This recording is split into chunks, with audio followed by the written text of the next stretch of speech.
Aku ingin kaya, ini topik besarnya. Terus pertanyaannya adalah bagaimana caranya supaya bukan kita yang mencari uang, tapi kita yang dicari uang. Oke, kalau begitu begini, saya sampaikan tahapan umur dulu ya, nanti kita bahas subtopik yang lain. Tapi kalau orang ingin kaya dan ingin menjadi orang yang dicari uang, pastikan setia kepada 3 tahapan usia ini. Mulai dari muda sampai umur 35, jangan cari uang. Gitu, karena kalau fokus kita pada mencari uang, nanti lupa membangun kepantasan. Uang itu akibat. Banyak orang mencari akibat, padahal yang harus dibangunnya adalah sebab. Orang kaya, katakan saja gini, kita kaya hati sudah pasti. Itu urusan kita dengan Tuhan. Oke? Kaya sosial, yes, kita salih kepada orang lain. Sudah, jangan didiskusikan dulu kaya hati. Kaya finansial, supaya nggak babi bu, nggak pura-pura, nggak ada kemunafikan, aku ingin kaya. Gitu toh? Sudah. Kalau betul-betul ingin kaya, ini anehnya nih. Jangan memikirkan kekayaan sebelum umur 35. Betul-betul menjadi pribadi yang berilmu. Begitu, betul-betul ahli dalam bidang profesinya. Kemudian satu lagi nih apa? Ahli disetujui. Kan orang itu hidupnya baik kalau banyak disetujui. Orang-orang yang hidupnya susah, banyak ditolak. Melamar pekerjaan ditolak-tolak. Begitu, melamar wanita, kan kalau dikasih teh manis berarti diterima, ini tehnya asin terus begitu. Ya, nah. Ini tipe orang yang susah karena dia tidak memiliki kualitas pribadi yang membuat orang mudah mengatakan ya, menerima. Sebelum umur 35 itu yang dibangun. Tahu caranya pakai baju, tahu caranya berdiri, tahu caranya jalan, mengelola suara, naik turunnya, tinggi rendahnya nada, dalamnya, getarannya, semua ini gerakan tangan, wajah diatur semua sampai umur 35 sampai istilahnya perfect. Tidak ada orang sempurna, tapi just perfect. Untuk Pak ini, dia perfect. Untuk Ibu ini, dia perfect. Umur 35. Kalau kita tidak mencari uang sampai umur 35, kelas-kelas kehidupan berikutnya seperti sudah lebih terjamin. Insya Allah. Tapi sekarang, sebelum 35 ada yang bertanya gini, kalau saya tidak cari uang, terus uangnya dapat dari mana? Gitu toh? Nah itu. Dah kok ada orang cari uang sampai umur 60 nggak dapat. Terus kok 35 nggak cari uang malah dapat. Bayangkan sekarang. Yang cari uang berfokus pada uang. Berfokus pada perusahaan yang bayar. Berfokus pada menuntut gaji. Nah ini yang sampai 60 tahun. Yang ke-35 ikhlas. Dibayar tidak dibayar, ikhlas. Akhirnya dipekerjakan oleh orang baik.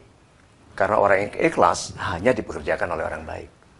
Orang ikhlas dipekerjakan oleh orang jahat, Tuhan selamatkan. Dipindahkan. Entah apa caranya, dipindahkan. Nah, orang yang ikhlas ini akhirnya dipekerjakan oleh orang baik. Karena dia tidak hitung-hitungan dalam bisnis, orang yang tidak hitung-hitungan dalam hubungan pribadi, dilebihkan hitungannya. Ada istilah cincai.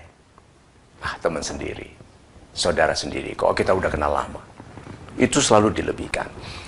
Nah, jadi orang yang serius membangun kualitas pribadinya sebelum 35 akan dibayar mahal sebelum 35. Padahal tidak cari uang. Terus ada yang tanya, apakah Pak Mario sudah membuktikan? Sudah, ya tidak mahal-mahal amat, tapi saya pada umur 33 saya sudah vice president. Dari naik bis gelantungan sampai punya mobil Jerman, itu pada usia 33 tahun. Tidak cari uang. Nah, kalau disiplin sampai umur 35 ke 40 baru tegas mengenai harga. Baru, kita dibayar kurang nggak mau. Harus segitu Pak, gitu. Kenapa? Itu nilai saya bagi Bapak. Bisa ditawar nggak? Bapak tidak menawar harga saya Pak, itu Bapak menawar saya. Kan bukan main tuh kalau ada anak muda bisa gitu. Itu Bapak menawar yang bisa saya lakukan untuk Bapak.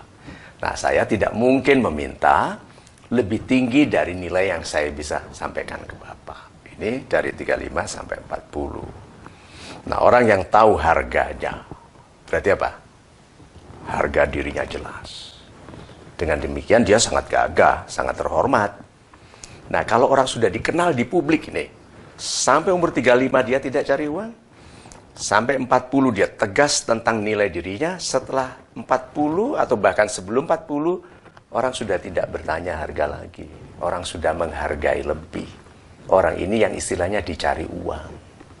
Orang ini yang akan orang di pasar, pelanggannya, para pengguna jasa akan bilang ini, kalau mau ini terbaik dia deh. Kalau ini jangan lain, nanti you menyesal, dia aja deh. Karena sudah ada, bukan hanya nama baik, tapi reputasi. Jadi reputasi itu tenarnya nama seseorang. Nah, kalau membawa nama baik, ketenaran itu membawa nama baik dan jaminan tentang kualitas, itu yang namanya credibility. Kredibel. Nah, orang yang kredibel itu dikenal, bukan hanya dikenal pernah dengar namanya, bukan, dikenal meyakinkan. Dikenal menjamin. Nah, sekarang, orang yang sudah membangun kualitas dirinya sebelum 35, tegas tentang nilai dirinya sampai 40, setelah itu dia menjadi pribadi yang diinginkan, bisa kaya nggak? Bisa. Kaya apapun.